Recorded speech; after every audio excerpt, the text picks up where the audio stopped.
Hey, I'm Nimit Brahmbhatt and you are listening to my Not So Profound Thoughts. Well, I'm going to tell about investing in bonds.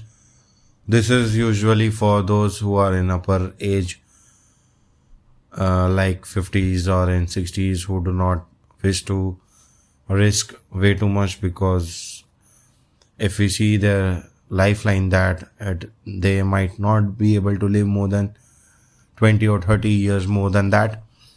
And not for those who are investing in riskier proportions like equities directly into businesses. Generally, bonds are considered for as safe investment, but there are certain rules which I follow, which I have learned from investing as well as reading books and from the practical advices of the investors, other investors also. So the first thing is the safety of a bond is not measured by the coupon rate or the rate at which it is going to give returns. It is known as coupon rate, but the ability to pay back to the investors. Generally, people don't understand that they are investing in bonds. Usually, people invest in bonds in companies and not in government securities. Government securities or the treasuries are considered the safest investment one can ever have. But to have certain higher returns, to beat the inflation, cut down the tax, that is 30% capital gain tax and the 10% interest tax and all that one gets. So to cut down all the taxes, generally people invest in companies who issue bonds wherein they give fixed amount of returns. Suppose 5%, some companies give 5%, 8%, 11% and whatnot. So a higher rate of interest or higher rate of coupon rate does not define the company's ability to pay back to the investors. One must also look into the sectors he or she is an expert of, or she is working in. Like someone is working in a software industry or someone is working in infrastructure industry. He or she knows how the company works in that particular sector, and that person would be the best judge of whether the particular company would be able to pay back to the investors or not. So the thing is, there is no guarantee against the shrinkage of values.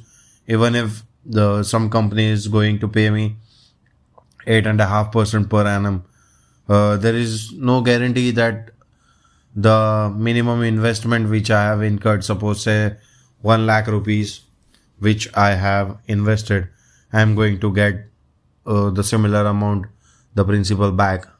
There might be time that the company defaults and I might get nothing, or the valuation gets down. So that might also happen. So these two things needs to be taken care.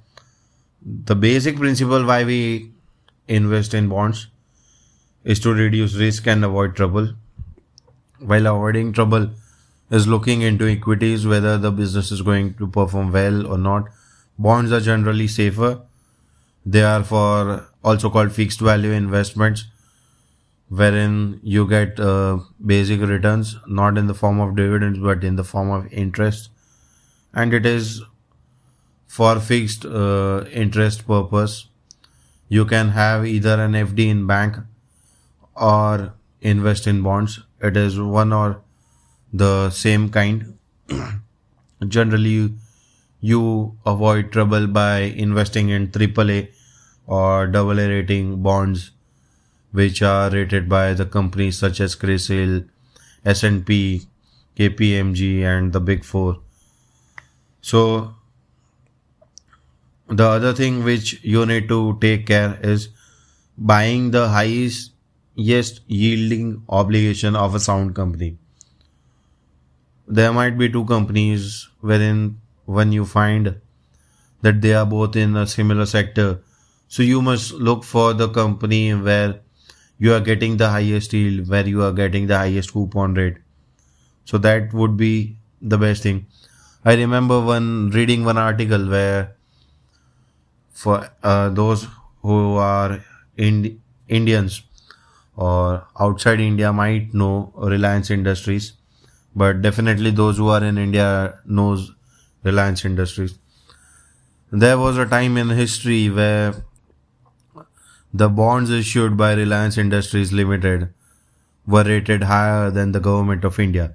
So that can also happen, that the company is so sound and yielding so much that they are rated more than the government itself. That the government might default but the company won't. So that was the the main thing that was in the history, and people believed that Reliance would no matter pay back to investor, and that was the confidence each and every investor and the rating companies had. Another thing is bonds should be bought to withstand the adversity such as the pandemic which we are going on. So if I had purchased bonds of Reliance or of government of India, I would know that the government is not going to default. I would know that Reliance or Tatas or Birlas are not going to default and are definitely going to pay me back. So the safety is based upon the character of the industry and not on the coupon rate. So higher coupon rate does not mean that the company in which I am investing is not going to default. But I understand certain industry such as petroleum, such as infrastructure projects, which will take time to finish, which will be there for next 50 to 60 years and will keep on growing. So it is similar to that even though there might be another depression, there will be few companies, there will be few industries, there will be few sectors which might which might be which might be growing against the depression or the recession that is coming up. Right now during the pandemic, pharma sector is growing like anything. So there are industries, but one must also know that no industry is depression proof. No matter what you do, no industry is recession proof. Even company like Suzuki, which never posted a quarterly loss in since last 17 years, has now first time posted its quarterly loss in 17 years due to the pandemic.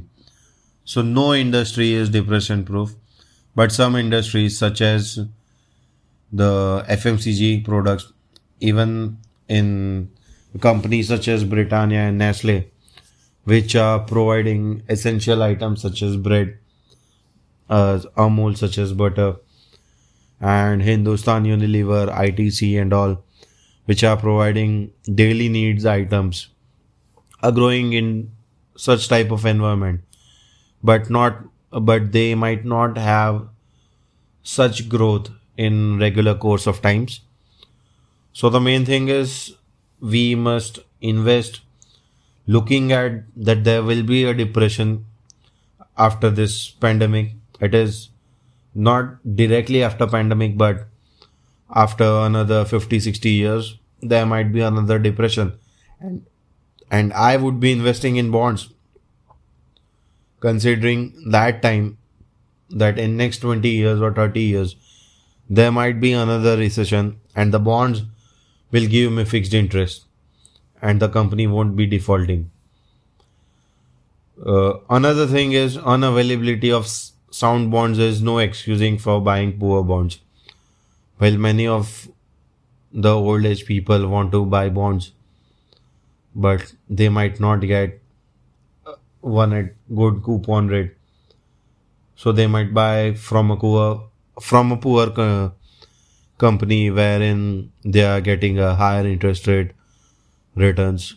But it is no, so there is no excuse, because we are here reducing the risk. We are here to get as much safe as possible.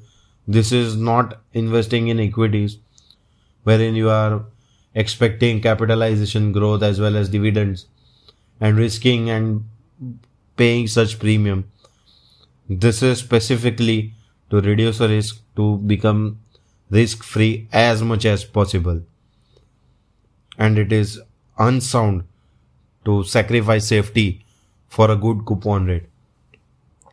And the last thing which I want to tell you is, you must also do certain research in your particular industry, whether this company is good or bad, whether you think that this company will last another 50, 60 years, another 20 years, 30 years, whatever your criteria is. uh, Write down certain criteria that invest in certain type of industry, because I think that even in recession time this industry will bloom, the company won't default.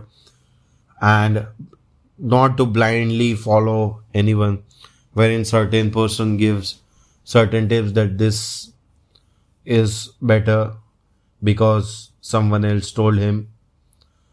Uh, so you must not ever, but have certain principles or rules written down for yourself in which type of bonds you should invest. So that's all for today. If you have any questions regarding it, maybe in the next episode I will tell my investing tips.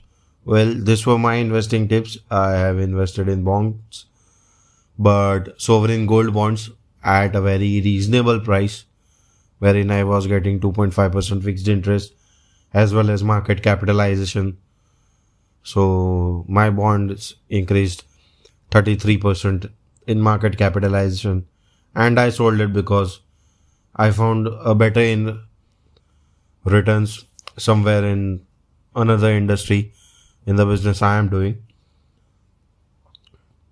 So look at the bonds, ask me if you have any questions, and that's all for today. Thank you.